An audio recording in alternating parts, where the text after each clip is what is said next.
And yeah, I'm very happy to be here again. I was already here as a speaker last year, and I'm also very happy to see that this format has progressed into such an important event.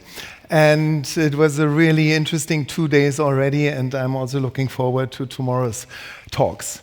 Last year, my talk was about the whole range of typologies that we do in our firm, and I focused a little bit on the principles, the design principles that I find very important to create a good architecture.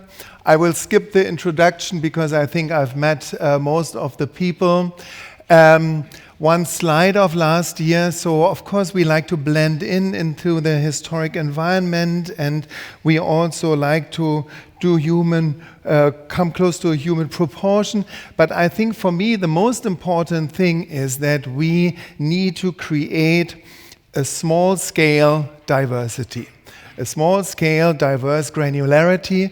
And of course you can do that in all kinds of ways, but I think traditional architecture is just the best library to do that. This year's talk I have termed, it's cut off, no, there. I've called it Traditional Architecture for Everyday Use.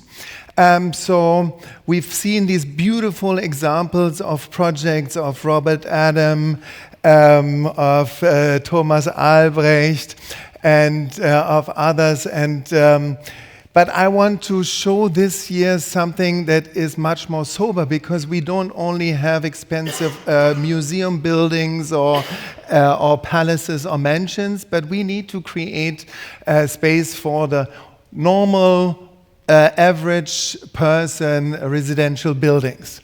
I still want to show 2-3 projects that are more on the elaborate side. Here, a mixed-use building in Berlin. Another office building, I'm showing this. This is 3, Robert had it in his presentation and Carl as well. It's 3 office buildings that were commissioned, 2 to us and 1 to a modern architect in Berlin, Grüntuch Ernst. And what was interesting is that actually later on when we calculated, the cost of the facade was the same. They used these huge window panes with very fine metal framing, so also very expensive. And I'm saying this because I think when we look at cost, we always have to compare apples with apples and not different things. So if you have a high quality project, it has a certain budget, no matter what kind of design you do. This is how it looks. Another residential building. And now I want to go to the extreme opposite of our portfolio, of our references. Very simple buildings with much less design. Of course, here we have also some nature stone involved, so there's maybe a cost to it as well. But you see here that there are parts where we hardly have any detailing at all, a little bit of rustication, just a small element on top. And here, a project that I've also shown last year. I like this because it shows we want to get away from big masses. We want small scale. So we broke it up into 4 smaller projects, and we want diversity. So we've given a little bit of different elements to each of the buildings. At the same time, they have identical floor plans. So there's a repetition, which is, of course, good for the budget. And then through these different elements, we get a source of identification for the inhabitants of each of these buildings. And this, of course, is the show facade towards the road, and also to get closer to the budget. This is the back. It's very bare, but I think it's also very common in buildings. Most of these beautiful buildings that we've seen, the traditional buildings, we only saw the front facades, and very often the back facades are much simpler.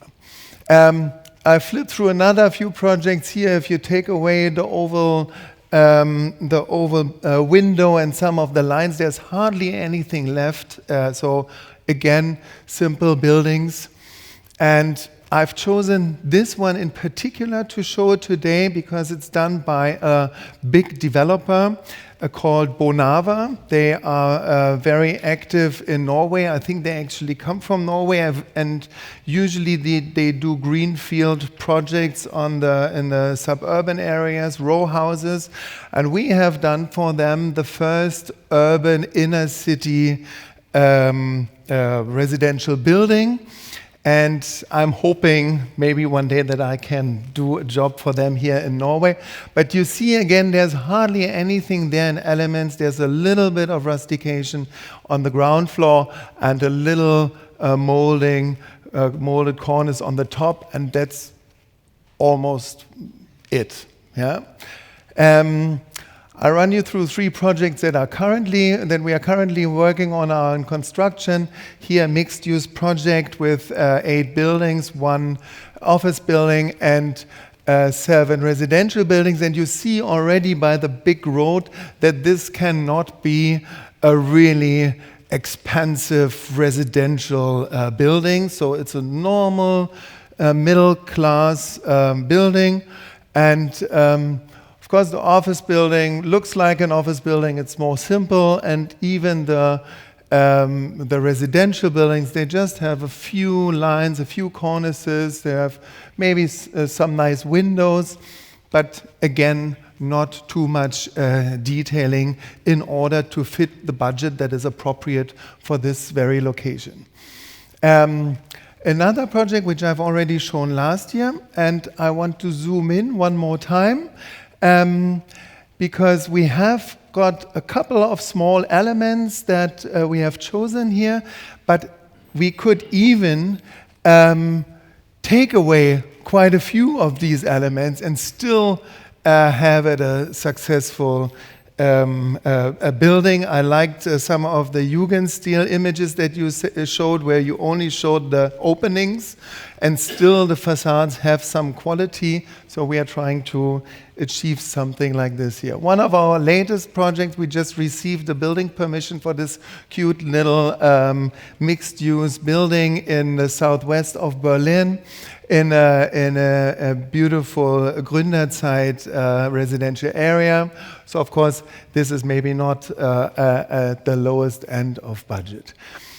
And now I want to get to the second part of of my presentation. Maybe our first project in Norway. I say maybe because we are still pitching for it and we don't know yet whether it will come true, but I will run you with the permission of the client. I will run you through the images that we have made. It's in the little town of Lillehammer, 130 kilometers north of Oslo. And for those who are from outside, maybe it's known as a host for Olympic Games, Winter Olympics. Carl has already shown his counter proposal here. So this is circled in blue is the new commercial development that is going to come up opposite the train station of Lillehammer. And in the red circle, you see the site that we have worked on. So I'm showing again the images that we've already seen. 7, 8-story modern buildings that will determine in the future the first view or the first impression when you get out of the train station. But maybe part of that new impression will be our project, which would then be here. Yeah. If you turn out of the train station and look to the right, you may see something that we have designed. This is the site, so also it's not a part of a block. On the one side is the railway tracks and the station, and on the back is that big crossing, so which allows, I think, a little bit more freedom also to make these bigger masses. There's one thing that is of interest on that side, and that is that little, here in the scaffolding, that little wooden house. Very pretty, but very run down at the same time. And we've tried to incorporate somehow some of the detailing of this little structure. There was a presentation already or design made by another architect. I'm not naming them and I'm not showing their images because I don't want to, I just rather want to show my work than someone else's work, but it's a continuous block with a continuous architectural language of 8 to 11 floors. And what we have done when we started with it, we've tried to break it up into smaller parts. And when we started off, it started off as a mixed-use project. And rather than having these 8-story floors, we wanted to reduce the number of floors a little bit. But that's where architecture philosophy hits reality. Of course, we were not able to present a concept that has had a less built-up area than the proposal of the other architects. So what we did instead, we reduced the number of floors in one part, and we accumulated them at other parts so that that tower came up here. Always in the dark hatch is the tower, so we tried out how to place it. And that was one of our first sketches. So we have a large tower with the hotel rooms, and that is also part of the hotel, which you then see as the when you get out of the entrance from the station. The white building to the right is the residential block, and then we have reconstructed, rebuilt, I mean, not at the same location, but that wooden house, which was housing the commercial parts, some office spaces, and some concept store and restaurant. So here another sketch of the residential part of the building with an open courtyard and a pergola. And a sketch of the rooftop tower. It was a wish by the community to have that accessible by the public, so that for the people who are not staying at the hotel, so that they can enjoy the view over the city and the landscape around. Yeah. But in the course of time, the project has changed from a mixed-use project to a single hotel project, because it was felt that there is a need for a conference hotel at Lillehammer. So we adapted to the design and we introduced this large conference area, and we removed the residential part and the commercial part. There are only some restaurants left, and in yellow the big conference area. Here's the big conference hall, and then in the upper floors we have the hotel rooms. And this is what it could look. We've still kept the breakup of the masses. So we have now to the left in white the entrance building, the first thing that you would see when you come out of the train station.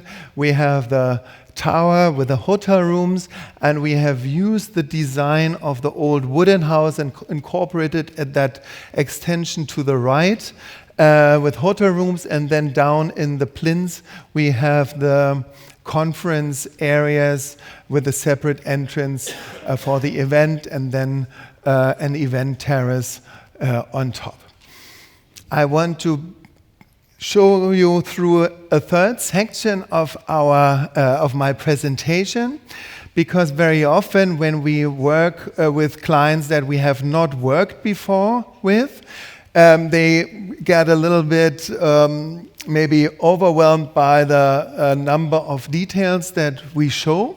So what I've done here, we have picked out a range of elements, and we have compared them to projects that we have already built. And of course, I don't have here a specific construction cost, especially I don't know how the same would be in Norway. But what I can say is that All these things can very easily be built, and we have built them in a number of ways and a number of times. And so, of course, a gable wall is probably the easiest that you can do. You just raise the wall and have a little bit of tin sheeting to protect it from the elements. Copper sheeting, tin-roofed roofs, and dormer windows we have done in a lot of projects. Here in the example of the Hotel Adlon.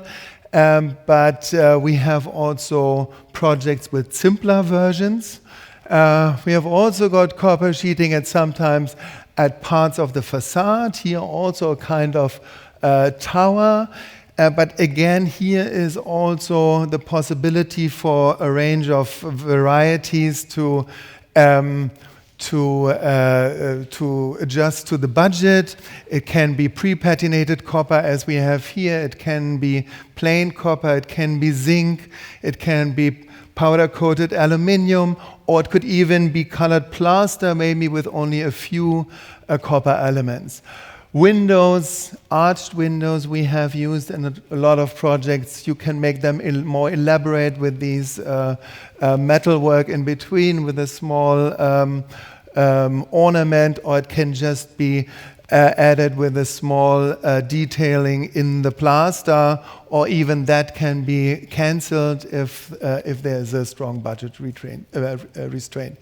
Metalwork, easily done. Entrances I find extremely important. So if at all there's a constraint in budget, I would rather reduce it on the rest of the facade, but keep some of it for the entrance. To the right, far right, a more elaborate entrance with nature stone and with more wood carving. And in the center, much simpler with only plaster work. But again, this plaster work also could be reduced more. Round corners we have done in the terracotta image. In the center, it's a load-bearing monolithic masonry construction over 5 floors, where just the corner was cut off, rounded off, and plastered. And the white image next to it is actually a complete wooden building. So even in the wooden building, we are able to make these round corners. Pergolas we have built in many ways. And then we, of course, we do the moldings. Like Sebastian Rost has shown yesterday, we prefer to do them in situ and pull them. But of course, this is more costly, so we don't always do that. Instead, they are prefabricated according to our specific designs with a plaster shell and maybe a rock wool filling, and then added to the facade.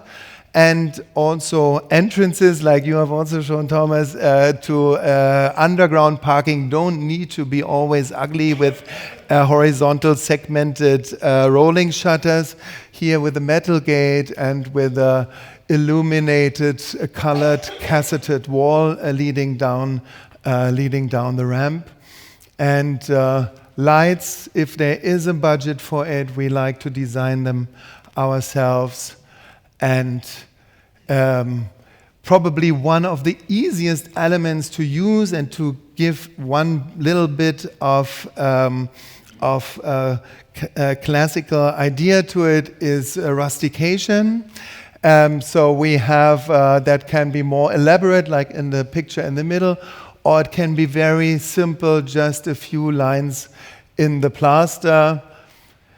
We have another plaster options. We have balusters that are made specifically prefabricated to our designs and then assembled on site.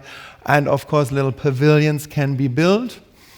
And then here also a drawing Carl has done for us. This is what you could see in the future when you get out of the train station in Lillehammer. For example, if we are looking for the BUA 2028, we might have the conference there. And As I said, so far we are not sure if the project will come through, but if you like it, please keep the fingers crossed. Thank you very much.